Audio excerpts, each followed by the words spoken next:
Capítulo 28 de Pepe Rey a Don Juan Rey Orbajosa. 12 de abril. Querido padre, perdóneme usted si por primera vez le desobedezco no saliendo de aquí, ni renunciando a mi propósito. El consejo y ruego de usted son propios de un padre bondadoso y honrado. Mi terquedad es propia de un hijo insensato. Pero en mí pasa una cosa singular. Terquedad y honor se han juntado y confundido de tal modo que la idea de disuadirme y ceder me causa vergüenza. He cambiado mucho. Yo no conocía estos furores que me abrazan. Antes me reía de toda obra violenta, de las exageraciones de los hombres impetuosos como de las brutalidades de los malvados. Ya nada de esto me asombra, porque en mí mismo encuentro a todas horas cierta capacidad terrible para la perversidad. A usted puedo hablarle como se habla a solas con Dios y con la conciencia. A usted puedo decirle que soy un miserable, porque es un miserable quien carece de aquella poderosa fuerza moral contra sí mismo, que castiga las pasiones y somete la vida al duro régimen de la conciencia. He carecido de la entereza cristiana que contiene el espíritu del hombre ofendido en un hermoso estado de elevación sobre las ofensas que recibe y los enemigos que se las hacen. He tenido la debilidad de abandonarme a una ira loca, poniéndome al bajo nivel de mis detractores, devolviéndoles golpes iguales a los suyos y tratando de confundirlos por medios aprendidos en su propia indigna escuela. Cuánto siento que no estuviera usted a mi lado para apartarme de este camino. Ya es tarde. Las pasiones no tienen espera. Son impacientes y piden su presa a gritos y con la convulsión de una espantosa sed moral. He sucumbido. No puedo olvidar lo que tantas veces me ha dicho usted, y es que la ira puede llamarse la peor de las pasiones, porque, transformando de improviso nuestro carácter, engendra todas las demás pasiones y a todas les presta su infernal llamarada. Pero no ha sido sola la ira, sino un fuerte sentimiento expansivo, lo que me ha traído a tal estado, el amor profundo y entrañable que profeso a mi prima, única circunstancia que me absuelve. Y si el amor no, la compasión me habría impulsado a desafiar el furor y las intrigas de su terrible hermana de usted, porque la pobre Rosario, colocada entre un afecto irresistible y su madre, es hoy uno de los seres más desgraciados que existen sobre la tierra. El amor que me tiene y que corresponde al mío, no me da derecho a abrir como pueda las puertas de su casa y sacarla de allí, empleando la ley hasta donde la ley alcance y usando la fuerza desde el punto en que la ley me desampare. Creo que la rigurosísima escrupulosidad moral de usted no dará una respuesta afirmativa a esta proposición. Pero yo he dejado de ser aquel carácter metódico y puro formado en su conciencia con la exactitud de un tratado. Ya no soy aquel a quien una educación casi perfecta dio pasmosa regularidad en sus sentimientos. Ahora soy un hombre como otro cualquiera. De un solo paso he entrado en el terreno común de lo injusto y de lo malo. Prepárese usted a oír cualquier barbaridad que será obra mía. Yo cuidaré de notificar a usted las que vaya cometiendo. Pero ni la confesión de mis culpas me quitará la responsabilidad de los sucesos graves que han ocurrido y ocurrirán, ni ésta, por mucho que argumente, recaerá toda entera sobre su hermana de usted. La responsabilidad de Doña Perfecta es inmensa, seguramente. ¿Cuál será la extensión de la mía? Ah, querido padre, no crea usted nada de lo que oiga respecto a mí y aténgase tan solo a lo que yo le revele. Si le dicen que he cometido una villanía deliberada, responda que es mentira. Difícil, muy difícil me es juzgarme a mí mismo en el estado de turbación en que me hallo, pero me atrevo a asegurar que no he producido deliberadamente el escándalo. Bien sabe usted a dónde puede llegar la pasión favorecida en su horrible crecimiento invasor por las circunstancias. Lo que más amarga mi vida es haber empleado la ficción, el engaño y bajos disimulos. Yo que era la verdad misma. He perdido mi propia hechura. ¿Pero es esto la perversidad mayor en que puede incurrir el alma? ¿Empiezo ahora o acabo? Nada sé. Si Rosario, con su mano celeste, no me saca de este infierno de mi conciencia, deseo que venga usted a sacarme. Mi prima es un ángel, y padeciendo por mí, me ha enseñado muchas cosas que antes no sabía. No extrañe usted la incoherencia de lo que escribo. Diversos sentimientos me inflaman. Me asaltan a ratos ideas dignas verdaderamente de mi alma inmortal, pero a ratos caigo también en desfallecimiento lamentable y pienso en los hombres débiles y menguados, cuya bajeza me ha pintado usted con vivos colores para que los aborrezca. Tal como hoy me hallo, estoy dispuesto al mal y al bien. Dios tenga piedad de mí. Ya sé lo que es la oración, una súplica grave y reflexiva, tan personal, que no se aviene con fórmulas aprendidas de memoria.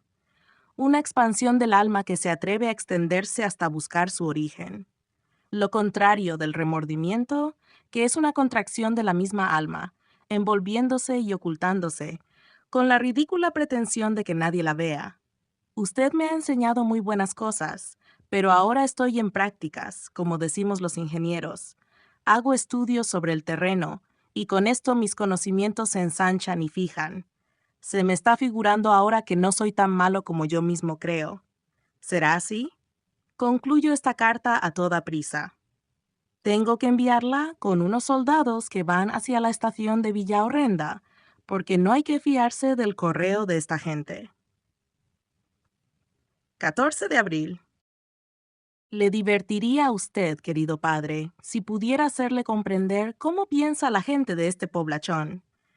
Ya sabrá usted que casi todo este país se ha levantado en armas. Era cosa prevista, y los políticos se equivocan si creen que es cosa de un par de días. La hostilidad contra nosotros y contra el gobierno la tienen los orbajosenses en su espíritu, formando parte de él como la fe religiosa. Concretándome a la cuestión particular con mi tía, diré a usted una cosa singular. La pobre señora, que tiene el feudalismo en la médula de los huesos, ha imaginado que yo voy a atacar su casa para robarle su hija, como los señores de la Edad Media atacaban un castillo enemigo para consumar cualquier desafuero.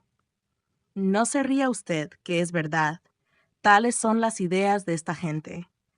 Excuso decir a que me tiene por un monstruo, por una especie de rey moro herejote, y los militares con quienes he hecho amistad aquí no merecen mejor concepto. En casa de Doña Perfecta es cosa corriente que la tropa y yo formamos una coalición diabólica y antirreligiosa para quitarle a Orbajosa sus tesoros, su fe y sus muchachas. Me consta que su hermana de usted cree a pie juntillas que yo le voy a tomar por asalto la casa, y no es dudoso que detrás de la puerta habrá alguna barricada. Pero no puede ser de otra manera. Aquí tienen las ideas más anticuadas acerca de la sociedad, de la religión, del Estado, de la propiedad. La exaltación religiosa que les impulsa a emplear la fuerza contra el gobierno, por defender una fe que nadie ha atacado y que ellos no tienen tampoco, despierta en su ánimo resabios feudales, y como resolverían todas sus cuestiones por la fuerza bruta y a sangre y fuego, degollando a todo el que no piense como ellos, creen que no hay en el mundo quien emplee otros medios. Lejos de ser mi intento hacer quijotadas en la casa de esa señora, he procurado evitarle algunas molestias, de que no se libraron los demás vecinos. Por mi amistad con el brigadier, no les han obligado a presentar, como se mandó, una lista de todos los hombres de su servidumbre que se han marchado con la facción. Y si se le registró la casa, me consta que fue por fórmula. Y si le desarmaron los 6 hombres que allí tenía, después ha puesto otros tantos y nada se le ha hecho. Vea usted a lo que está reducida mi hostilidad a la señora. Verdad es que yo tengo el apoyo de los jefes militares, pero lo utilizo tan solo para no ser insultado o maltratado por esta gente implacable. Mis probabilidades de éxito consisten en que las autoridades recientemente puestas por el jefe militar son todas amigas. Tomo de ellas mi fuerza moral y les intimido. No sé si me veré en el caso de cometer alguna acción violenta, pero no se asuste usted, que el asalto y toma de la casa es una pura y loca preocupación feudal de su hermana de usted. La casualidad me ha puesto en situación ventajosa. La ira, la pasión que arde en mí, me impulsarán a aprovecharla. No sé hasta dónde iré. 17 de abril. La carta de usted me ha dado un gran consuelo. Sí, puedo conseguir mi objeto usando tan solo los recursos de la ley, eficaces completamente para esto. He consultado a las autoridades de aquí y todas me confirman en lo que usted me indica. Estoy contento, ya que he inculcado en el ánimo de mi prima la idea de la desobediencia que sea al menos al amparo de las leyes sociales. Haré lo que usted me manda, es decir, renunciaré a la colaboración un poco fea de Pinzón. Destruiré la solidaridad aterradora que establecí con los militares. Dejaré de envanecerme con el poder de ellos. Pondré fin a las aventuras y en el momento oportuno procederé con calma, prudencia y toda la benignidad posible. Mejor es así. Mi coalición, mitad seria, mitad burlesca, con el ejército ha tenido por objeto ponerme al amparo de las brutalidades de los orbajosenses y de los criados y deudos de mi tía. Por lo demás, siempre he rechazado la idea de lo que llamamos la intervención armada. El amigo que me favorecía ha tenido que salir de la casa, pero no estoy en completa incomunicación con mi prima. La pobrecita demuestra un valor heroico en medio de sus penas y me obedecerá ciegamente. Esté usted sin cuidado respecto a mi seguridad personal. Por mi parte, nada temo y estoy muy tranquilo. 20 de abril. Hoy no puedo escribir más que 2 líneas. Tengo mucho que hacer. Todo concluirá dentro de unos días. No me escriba usted más a este lugarón. Pronto tendrá el gusto de abrazarle su hijo Pepe.